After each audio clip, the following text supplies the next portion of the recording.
Assalamualaikum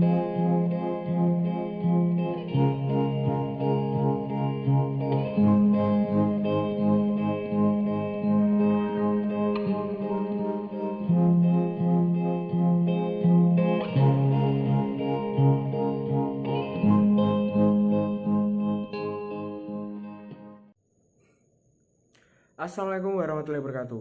Kami dari kelompok 13 yang beranggotakan Dimas Suka Pratama dan Emi Zulfa Farida pada mata kuliah Termosain akan menjelaskan tentang termoregulasi pada tumbuhan. Lebih lengkapnya, mari simak video ini.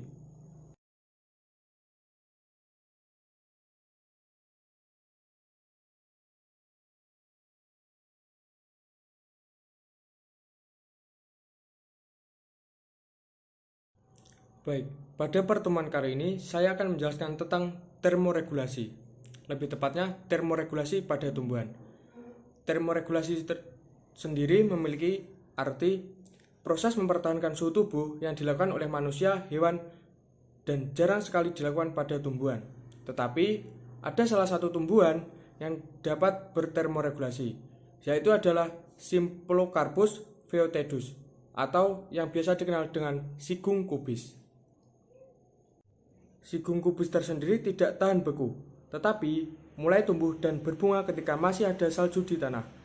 Beberapa tanaman diketahui dapat melindungi diri dari suhu yang lebih dingin dengan menggunakan protein anti beku. Ini terjadi pada gandum dan kentang. Oke, sebab selanjutnya adalah transpirasi. Mungkin dari teman-teman sudah pernah mendengar istilah transpirasi atau belum sama sekali. Nah, jadi sederhananya proses transpirasi itu adalah proses hilangnya cairan berupa uap, air, dan jaringan hidup suatu tumbuhan yang berada di atas permukaan tanah melewati stomata, kutikula, dan lentisel. Pada peristiwa transpirasi tumbuhan, yang hilang itu bukan hanya uap air atau H2O, melainkan juga gas karbon dioksida atau CO2. Setelah memahami pengertian transpirasi, kita akan belajar proses-proses transpirasi. Nah, jadi proses-proses transpirasi itu gimana sih? Yang pertama, mula-mula air diserap oleh akar tanaman untuk metabolisme. Namun, tidak semua hasil penyerapan tersebut digunakan, karena sebagian besar justru dilepaskan kembali oleh tumbuhan tersebut. Setelah dari akar, air akan diubah menjadi uap air. Kemudian, hanya sekitar 3% saja yang digunakan, sisanya dibuang kembali dalam bentuk uap air melalui batang, daun, dan bunga. Dari ketiga tempat keluarnya uap air itu, ya daun, batang, dan bunga tadi, yang paling dominan digunakan itu adalah daun, karena tepatnya pada stomata. Kira-kira apa ya teman-teman stomata itu? Jadi stomata itu adalah bagian daun yang memiliki pori-pori dan dilindungi oleh sel penjaga. Sel ini bisa membuka dan menutup untuk mengeluarkan zat tertentu. Stomata tepatnya terletak di bagian bawah daun. Jadi bisa ditarik kesimpulan ya bahwa proses transpirasi itu adalah proses kembalinya air yang diserap oleh akar tumbuhan ke udara dalam bentuk uap air. Nah, berikut ini ada beberapa macam transpirasi, yaitu yang pertama adalah transpirasi katikula, yang kedua transpirasi stomata, yang ketiga adalah transpirasi lentikuler. Ketika transpirasi tersebut memiliki artian yang berbeda-beda. Transpirasi katikula merupakan proses transpirasi tumbuhan yang terjadi melalui katikula epidermis. Proses penguapan air melalui katikula ini terjadi secara langsung. Namun, proses ini tidak terjadi pada banyak tumbuhan atau hanya beberapa tumbuhan saja. Secara teori, katikula merupakan lapisan yang tidak tembus air pada daun, sehingga pada tumbuhan yang bisa mengalami transpirasi katikula, jumlah air yang hilang pun tidak lebih banyak daripada melalui stomata. Dan yang kedua adalah transpirasi stomata. Transpirasi stomata adalah proses transpirasi yang terjadi pada stomata. Stomata tersendiri terletak pada daun tumbuhan. Stomata merupakan bukaan-bukaan kecil pada daun yang dapat menjadi celah tempat terjadinya proses transpirasi. Ketika stomata terbuka, maka terjadi difusi uap air dari daun ke atmosfer.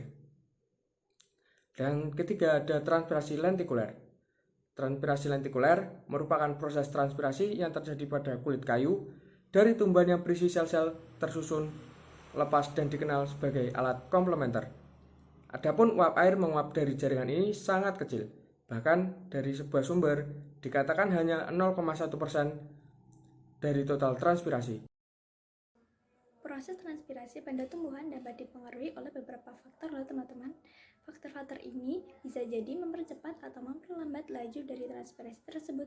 Adapun faktor yang mempengaruhi transpirasi dibagi menjadi dua, yaitu faktor internal dan faktor eksternal. Oke, yang akan pertama dibahas adalah faktor internal. Faktor internal merupakan faktor dari dalam yang mempengaruhi proses transpirasi. Adapun faktor ini sangat berkaitan dengan jaringan tumbuhan, tempat terjadinya transpirasi.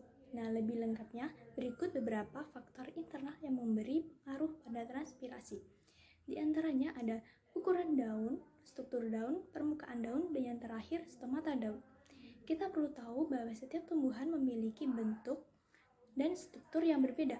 Semakin besar ukuran daun, maka akan menyebabkan percepatan transpirasi karena tempat terjadinya transpirasi yang utama adalah pada stomata daun. Nah, pokok bahasan selanjutnya adalah faktor eksternal. Berbeda dengan faktor internal, faktor eksternal merupakan faktor dari luar yang mempengaruhi proses transpirasi. Nah, adapun faktor eksternal sebagai berikut. 1. Kelembapan tanah. Laju transpirasi sangat dipengaruhi oleh kelembapan tanah, karena hal itu berkaitan dengan jumlah air yang dapat diserap oleh akar. Apabila tanahnya lembab, maka jumlah air yang diserap banyak, sehingga laju transpirasi meningkat. Begitupun sebaliknya. Jika kelembapan tanah kurang, maka laju transpirasi juga akan ikut menurun karena tidak banyak air yang diserap. Kedua, suhu lingkungan. Peningkatan suhu menggerakkan molekul air lebih cepat sehingga proses difusi juga meningkat. Akibatnya, laju transpirasi menjadi lebih cepat dari sebelumnya. Yang ketiga, kecepatan angin. Angin yang kencang ternyata dapat mempercepat pergerakan uap air sehingga meningkatkan laju transpirasi. Keempat, tekanan atmosfer. Ketika tekanan atmosfer rendah, maka laju transpirasi akan meningkat. Begitu sebaliknya, laju transpirasi akan menurun pada tekanan atmosfer yang meningkat. Yang kelima, kelembapan udara. Uap air dapat lepas ke atmosfer ketika pada perbedaan kelembapan antara tumbuhan dan udara. Kelembapan udara yang tinggi dapat menghambat proses transpirasi karena uap air bergerak dari daerah yang lembab ke daerah yang lebih kering. Akibatnya, laju transpirasi jadi menurun.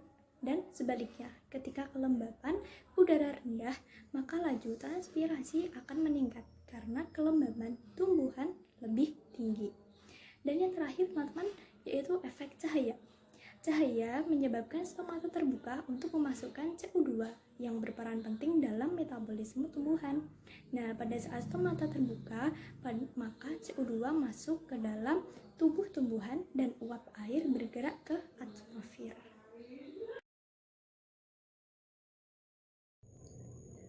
Ya, itu tadi penjelasan dari kami tentang termoregulasi pada tumbuhan. Bila ada kurang lebihnya mohon maaf. Wassalamualaikum warahmatullahi wabarakatuh.